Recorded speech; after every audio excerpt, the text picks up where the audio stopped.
today we are having a look at how to find the midpoint and the length of a line segment on a Cartesian plane.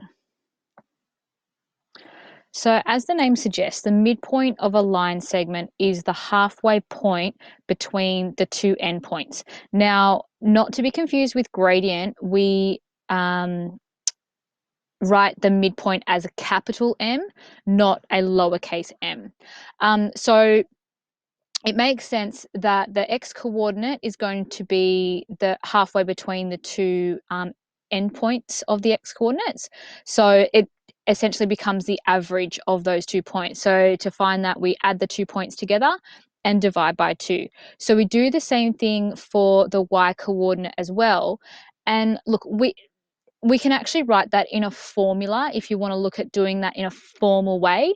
But as long as you can remember, if the x-coordinate of the midpoint is halfway between the two x values and the y-coordinate is halfway between the two y values, that's essentially going to stop you from having to remember or memorize the formula. But if you are insistent on knowing the formula, of course, it's capital M is equal to x1 plus x2, so that's just the first x value plus the second x value, all over 2. And then the y-coordinate is y1 plus y2, all over 2.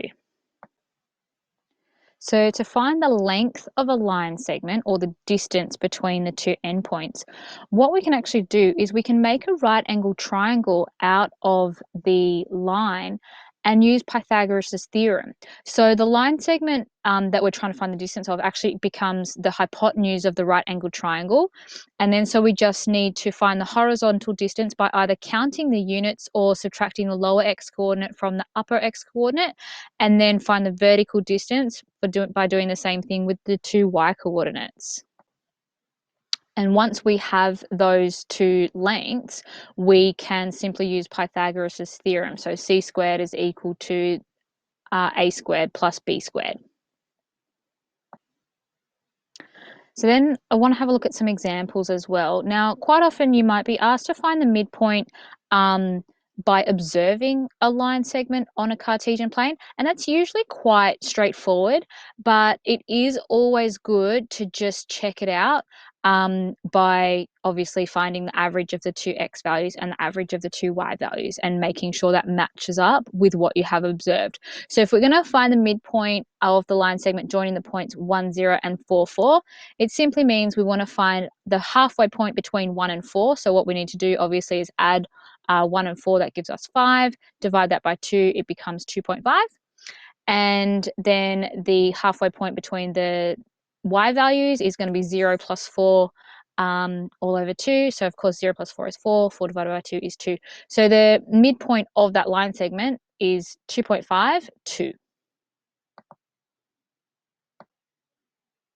So then if we take our distance example, so we want to find the length of the line segment joining -2, 2 and 4, -1, and this time we want to find that corrected 2 decimal places. So that kind of gives you a little hint that you need to use Pythagoras. It's not going to be straightforward. Okay, so we need to find our horizontal length of our right angle triangle.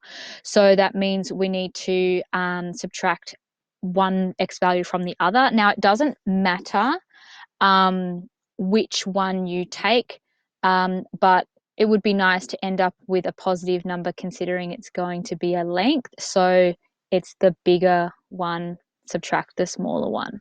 But in the end, if you accidentally did it incorrectly, it wouldn't matter because you're going to square that value anyway. So it's not the end of the world. So if we have our horizontal length 4 minus -2, that gives us 6. Our vertical length 2 minus -1 gives us 3. Then we just input those straight into Pythagoras. So it means c squared is equal to 6 squared plus 3 squared. C squared gives us 45. So to find c, we need to, of course, square root 45. And we were asked to give our answer to 2 decimal places. So that's going to be 6.1. Now, it's always really good. Don't leave it as c equals 6.71, right?